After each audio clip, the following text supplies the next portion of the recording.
Hi, it's Mike, And this is Fran. and this is Mike and Fran Unrehearsed, episode 28. Wow.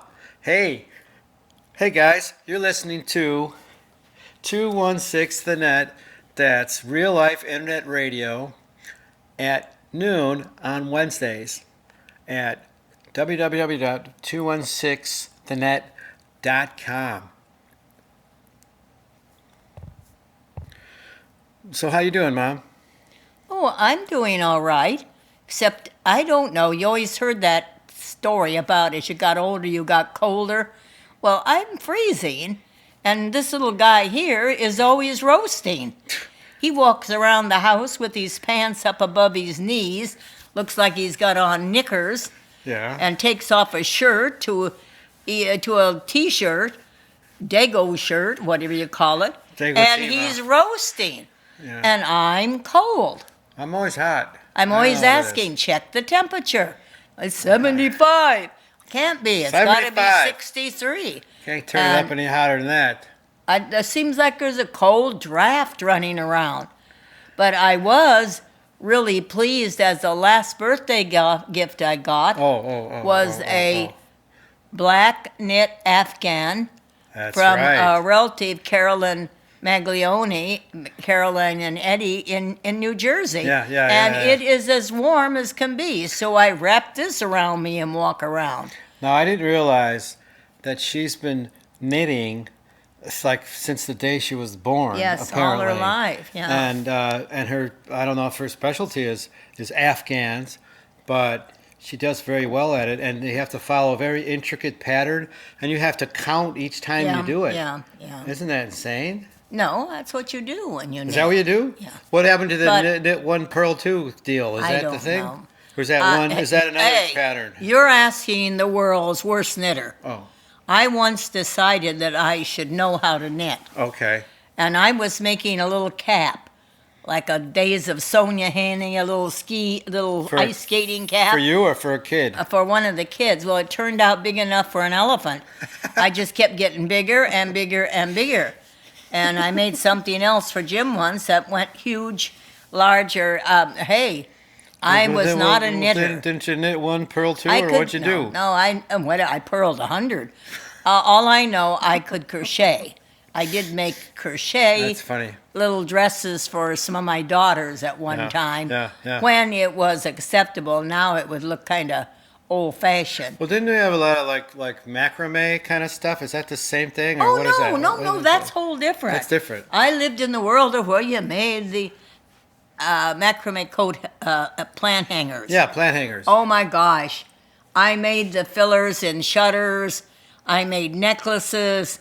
I macrameed everything in sight for about 10 years, way well, back. that was the thing to do, right? Yeah. Yeah.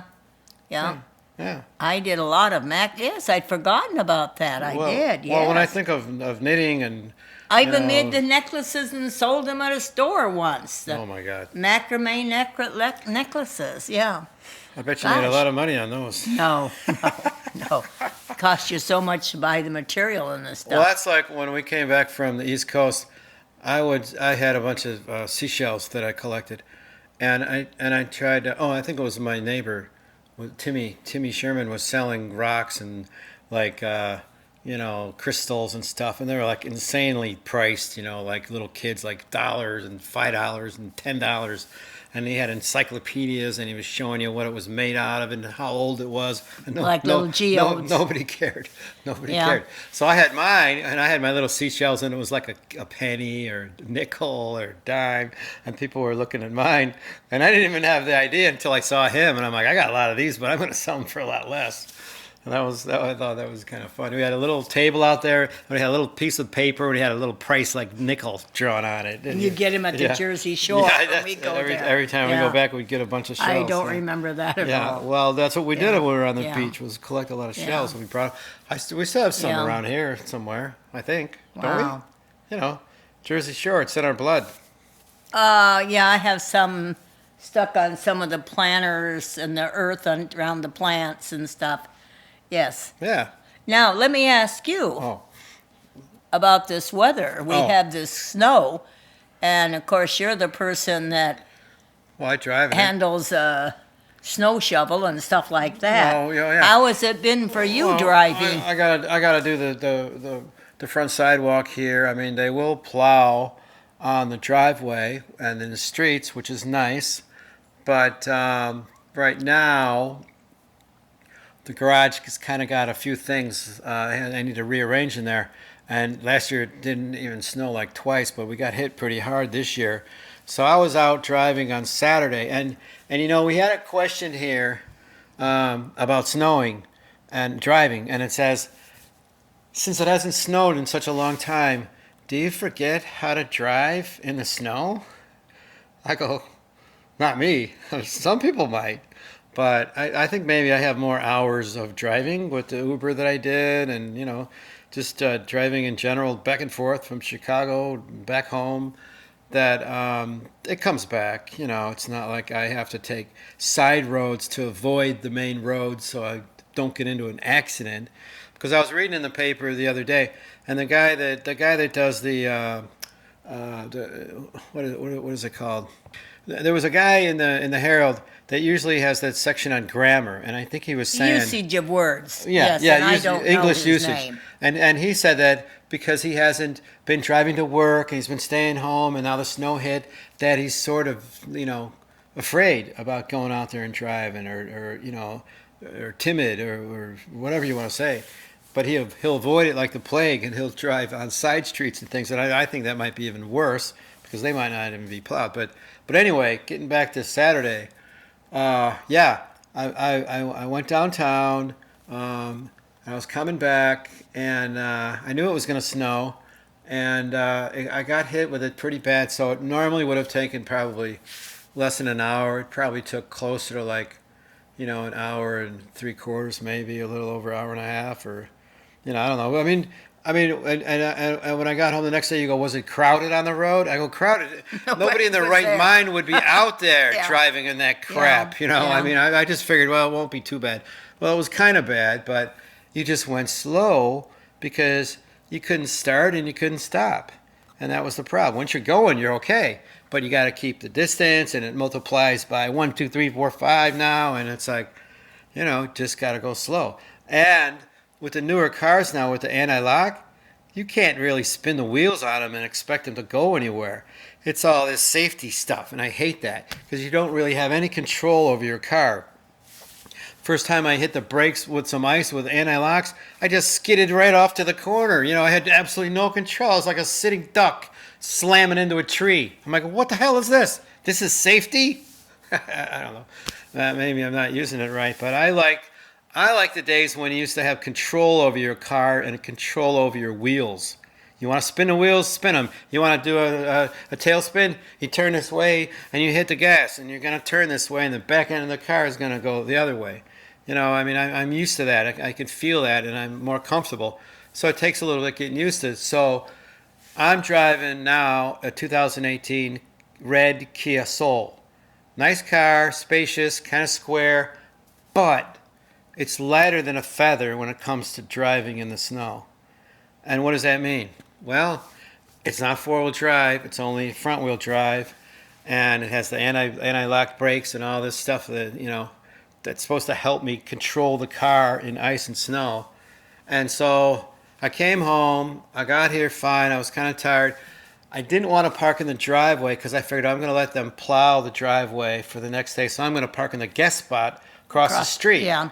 And it was piled a mile high with snow because they didn't plow it yet.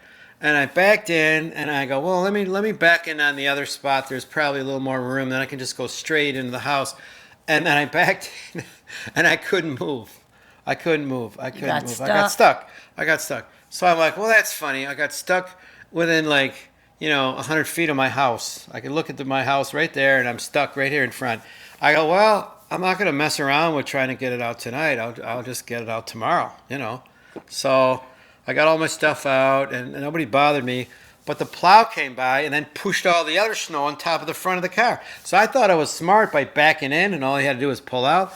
But, it really didn't matter. I probably, got more snow piled on top of the front of the car with the plow going by. Well, you had to dig it out then the next day. So the next day I look at it, I'm like, oh boy, I got to get that thing out of there now. It's really dug in there pretty deep. And a neighbor from across the street was walking by, and she might have helped somebody else because she was walking with a shovel from a neighbor's, and she goes, "Hey, do you want me to help you dig your car out?" And I'm like, "Yeah, that'd be great." So she was a nice lady. She helped me out over there, and we dug it out so we can see the tires. There's no snow around any of the tires. And she goes, "Well, that should do it." And I go, "Thanks so much." And I get in the car and I put it in drive, and nothing. I'm like, oh man. So then what did I do? I started digging around the tire. I got a smaller shovel and I started chipping at the ice in there in the front and the back, and nothing, and nothing, and nothing. I took a little video of my tire spinning. I'm like, I got to show everybody this. This is just ridiculous. Apparently, I haven't, got my car out of the snow bank in a long time. How'd you get it out? And I have a problem. So I'm like, well, I got no traction. I can't push it. I tried pushing it and leaving it in drive and then running in the seat. I couldn't do that. I couldn't do that. And then I remember what happened to people in their 50s and 60s that are not in the best shape and exert themselves to push and push and do something that they shouldn't be doing, but it doesn't feel like a lot of work. They die. You have a heart attack and die. So I mean, I'm in okay shape, but I haven't been working out like I used to be because the little field house over here, the rec center, has been closed. So but that's a whole nother story. So what did I do? Well, we had this rock salt in this big bucket that we put out on the sidewalk. So I went out there. I put a handful in front of the wheel and back of the wheel on the two front tires in the front. I got in the car, put it in reverse, put it in drive, boom, drove right out. So I needed traction. That's all it was. Mm-hmm. So well, now you got stuck again. Wow.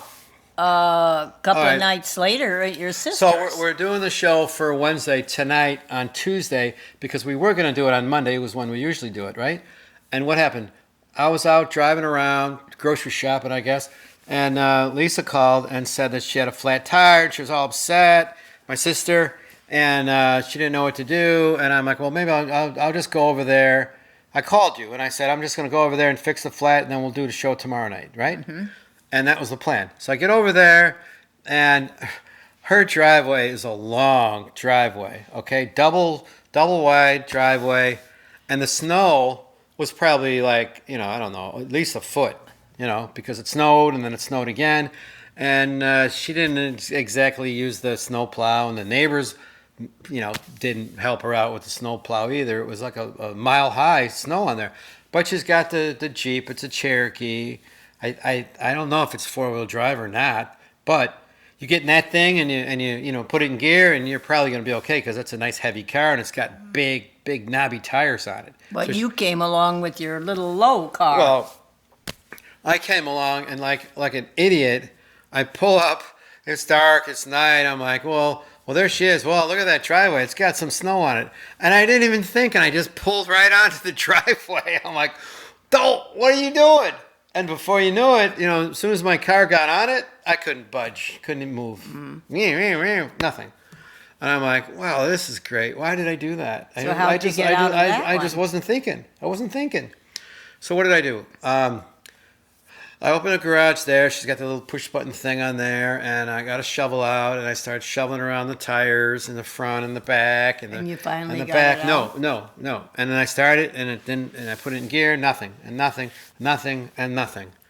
And I'm like, what am I gonna do now? I'm not gonna chip the ice on there. I have nothing to chip the ice with. What am I gonna do? Go in there and get a butter knife and start chipping the ice? I'm not gonna do that. And so she had some cardboard boxes in there.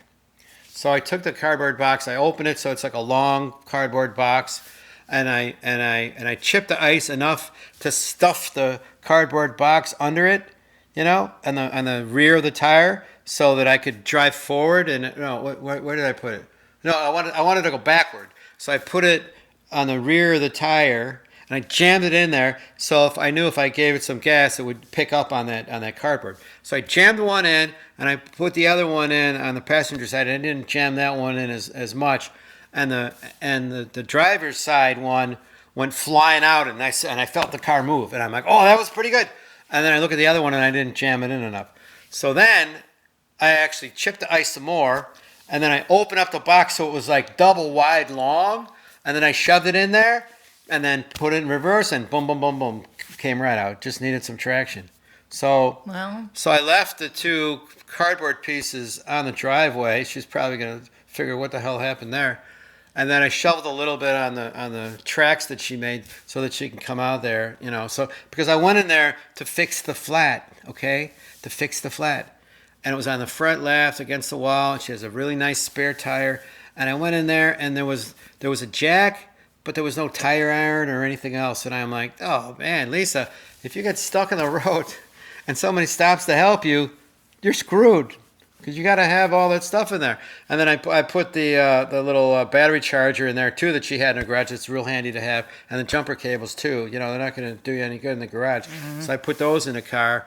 And then I guess she had a neighbor pump up the tire enough to bring it to the shop.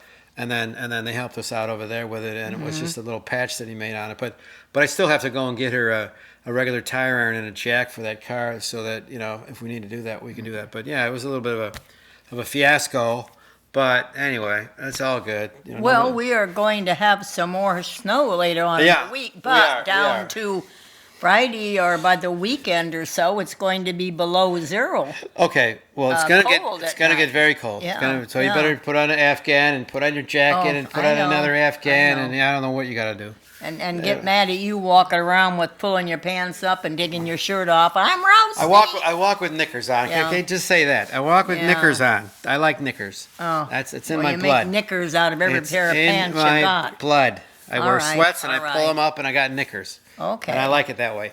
And if you're Okay. talking about snow, talk about the East Coast because Vince lives in Connecticut. Yeah, my and they got son. like a foot and a half or something. What do they get? Oh, they got 23 inches in some Well, spots. That's almost 2 feet of snow. Yeah, yeah. Right? So Correct. they got hit really bad. Yep. We didn't get hit that bad, really, if you think about that. Yeah. You know. Okay. So here, Mom, here's a question for you.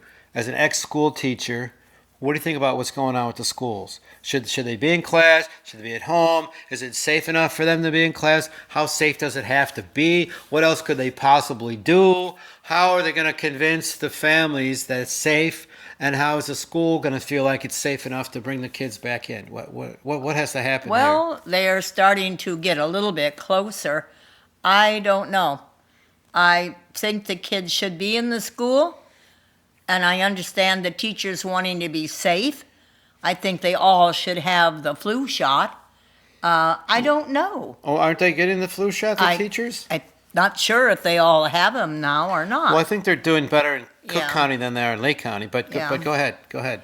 Well, I just don't know the answer. Yeah. Don't know, but it's getting to be frustrating because the whole week now is going with no children in school. So if you were Yeah. a teacher now, Well, I'd go in. Told you I would come down to the fact that I'd have to go in. it's part of your job. Because that's my job. Part of your job. And I owe that to parents, the kids. I would have to go in. Okay, but would the kids? I mean, how would the kids feel like they're going to be safe and the parents have confidence that they're doing everything that they can? I mean, how I do don't they? know. How I do don't- they win that argument that it's safe and we're taking all the precautions that we possibly can take? What are they going to do? They're going to minimize the amount of students in a classroom. I mean, what are they going to do? I don't know what they're going to do. Spread them out in the Yeah. gymnasium. Well, what are they they going to have do? been doing I mean, that. I I don't don't know. know. I don't know. Make cubicles for all the kids. Alternating days for certain class. I'm Well- not sure. I don't know. Well, I think they should talk more about Yeah. what they're doing and the plans that they're doing, and then we'll have Yeah. a better understanding Yeah. of all the things that they are doing to make it safer. Yeah. I think that would be better because Yeah. I mean, we see some pictures here and there, but it's like few and far between as far as what they're actually doing for the kids. Well, a lot of the parochial schools have had classes, Yeah. so I don't know Do- how. Well, and then the other question is it more important for little kids to be in school or the older kids to be on remote? I mean, what do you think? Isn't it more important for I little think kids? we're all agreed that the smaller little kids do better in, Yeah. and also the people that are in the special education classes Right, do better right. with the teachers that are trained in that. Well, that makes sense. Yes. That makes sense. Yeah. I'd like to bring up now the fact that Tony Bennett Oh, yeah. passed away. Yes. at the same age as I am. No. Tony Bennett didn't pass away. Oh, I beg your pardon. He has Alzheimer's. Oh boy. I kind of really. I think someone else has Alzheimer's. I have it. I have it. Come on. I'm not kidding about Yeah, that. yeah. You said that, and I'm like, Are we on? Did I miss something? Yeah, we're on. Now? Yeah. Oh boy. Did I miss something? Well, I really goofed. I want to say okay. that he has Alzheimer's. No. Yeah, but who passed away? Did someone pass away? So there's a few people that passed away recently. Now I can't even think. I'm so embarrassed after No, saying that's this okay. about That's okay. Tony Bennett. That's okay. All right, Mom. So it was Hal Holbrook that died at 95 just recently, right? Yes, he Yeah. had many memorable roles and many different things that he did. Well, I think he was especially known Yeah. for playing Mark Twain Tonight. Yeah. It says Yeah. for decades. Yeah. Well, I'm embarrassed now because I was going to go talking about Yeah. Tony Bennett, Yeah. who yeah, has Alzheimer's, Yeah, and I well- made the error of Well, that's saying he fine. had That's passed away. That's all right. It's Because okay. now it shows my brain. No, it's a common because mistake. I was talking about, I was listening to it on the radio, Yes. and the radio person was talking to a famous doctor, and he was explaining how this works. And he And was what more was or he less saying? talking Okay. that, well, if anybody's in their 90s, they're losing it, was sort of the way it came across with me. And I'm saying, Yeah. no, Yeah. not everybody No. does. A lot No. of people. But here I'm 94, and I have not lost Yeah. any of it. Yeah. So it doesn't work that way. Yes, Well, in some people. I And, th- and then I also noted that my sister, who is Well, I think what they were saying was that people that are 94 are more apt to have the, of course, effects of Alzheimer's Of or course. dementia than somebody that's like, but not everybody in their know, 90s younger. are losing it that's that way. basically what they're trying Yeah, to say. But yeah. they shouldn't say that everybody, Yeah. right? That's how it sounded Well, to you? that's the way it came across Okay. to me, so I could have Oh, been well. in error. Yeah, But my yeah. sister, who's in her Oh, she's mid-80s. Mid-80s, yeah. She's had it for a number of years, and like Tony Bennett, the last thing that kind of goes is the music factor Right, in it. right. Because he can still sing on tune. Yeah, apparently the words. it's a completely different part of the Yeah, brain. but my sister, her daughter and son-in-law, if they play music and do this with her, she can remember the tunes, the words, and everything. And other than that, she cannot remember too much right now. But Wow. I was sort of taking a little bit of offense to it. But after forgetting and saying he passed away, I've Well, got that's mud right. on my. No, it's okay. No. Forget it, you know. That's okay. No. Yeah.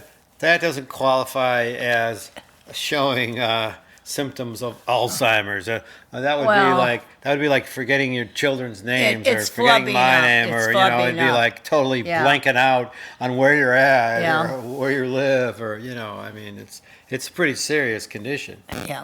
You know.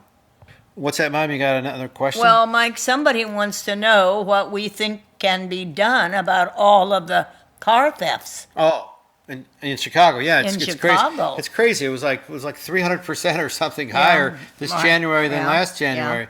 Yeah, it's getting to a point where it's getting a little bit out of hand. I was thinking there's got to be a way to disable the car once they get in the car, but I don't even want them to have the chance to get in the car. I mean, you've seen it on the news. I mean, there's an Uber guy sitting there waiting for a customer, and a car comes, blocks him in, and a guy comes out with a gun pointing. I'm walking right up to the driver door, and the guy doesn't have much time to do anything. No, and he's got a So- gun on him. I would say if he had a remote shut off, okay, a remote shut off, he can get out of the car and say, look, take the car, leave me alone. And then as soon as he gets far enough from the car, 50 feet from the car, he hits that little button and the car dies. Now, the guy might already be driving it and the car dies, so it might cause an accident. It has to happen right away. And then I don't know what the guy's going to do if he's sitting in the car that doesn't work. He's going to just get out and run. But if he still sees the owner of the car nearby, he might go after him. Yeah. So I don't know. I don't know if that's the best scenario. Well, that's with everything that I would come up, like saying that maybe you could have a voice and say a certain word or something. Fuck that. But Like, they those would kids are gonna force you What about to say it, or it would be dangerous for the person. what about like fingerprint ignition? You know, I thought so you of leave that, the car or and the car dies. or I. You know what is it going to do? Cut off your finger to Yeah, drive the but car if- away? You no, know, I mean, that- that's it- ridiculous. That gets too Yeah. precarious. But I've been looking at these sort of like kill switch, styles, either under the hood or in the car, and a switch or somewhere like that. But it's something you have to manually switch if they're cheap. They're like $50 if they're remote, And I don't know if people are going to do that. Have a remote shut off. And then you really want to be able to identify this person too. Yeah. So maybe you have to like take a picture of them when they get in the Yeah. car. Can they identify? Because the pictures that we see from the news, they're all fuzzy and blurry, and it's like, can't they do any better with this high resolution stuff? I mean, Well- can we take a picture of the person in the car? We As know- soon as they sit in there, as soon as a new person gets in there, it takes a picture of them. I don't know. I got it. This is what you got to do. You got to have like a remote switch on like a freaking air horn or something like that. So the kid runs up to the car with a gun. The guy gets out. He's take it. I'm sorry. Take everything. And then it's the moment he gets in the car, he flips a switch, and this freaking high decibel air horn goes off on this kid. And he'll be shocked, and he won't be able to drive, and everybody else around him will hear it because it's coming out of his car. So he can't be driving. It'd be like a big arrow pointing at the car that this car is stolen. Yeah. I think that would be maybe better than to actually kill the motor. Anyway, That's interesting. I don't know. It is interesting, but something has to be done. That's 'cause interesting. It's getting way out of hand. Way out of Yeah. hand. It's ridiculous. Hey, I wanted to ask you guys, if any of you listeners out there are like cooking some new things because you're all cooped up at home now and you're not going out, and we are. So I'm trying a couple recipes here. I got quick tilapia Florentine with sun-dried tomatoes. Okay, and it calls for tilapia, pinch sea salt, pine nuts, sun-dried tomatoes, and 4 cups of baby spinach. So that sounds pretty good. That's pretty straightforward. And here's one that's easy oven poached salmon. So it calls for apple juice, onion, carrot, parsnip, bay leaf, dill sprigs, and that's what. So I'm in there and I'm looking for parsnip, and I kind of have an idea what it looks like, sort of like a carrot, but it's like sort of pale, and of course it's the only vegetable that's not labeled, and I'm like, is this a freaking parsnip or what? So I had to go on my phone and find it. I'm like, yeah, it's a parsnip. So I gotta figure out how to use that. I guess it tastes like a potato or something like that. But this one's killing me. Baked carrot semolina patties. So it's carrots, you grate them up, garlic powder, black pepper, and 1/2 cup of semolina. Guess what, folks? I can't find it. Semolina is non-existent. I went to Jewel, I went to Walmart, I went to... You go to a special store. I went to Whole Foods. Where am I supposed to go? So it's semolina flour. It's like something you use in Italian cooking. But where do I have to go? To Italy to get Go it? to Mario's. Mariano's? Mariano's. Well, I guess I got to try that. And Yeah. I guess I got to try that Caputo's or whatever it is over there. Yeah. What is it now? It's not Caputo's. What is it? What is I it, Mom? forget the new name. Yeah, it's Butera. But every time I get over there, it's right at closing time. And I'm like, oh, man, I got to get here a few minutes before 8. And maybe they'll have it. So I don't know. Is there something else that I could use besides semolina? I don't know. Anyway, if you guys know, let me know. Thank you so much. Anyway, I think that's about it, folks. So that's it for now, guys. See you next week. And yippee, I have a new warm Afghan for the cold weekend. That's coming up. Bye, Fran. All right. Okay. We did it. All right, let's listen to it. Might be mishmash.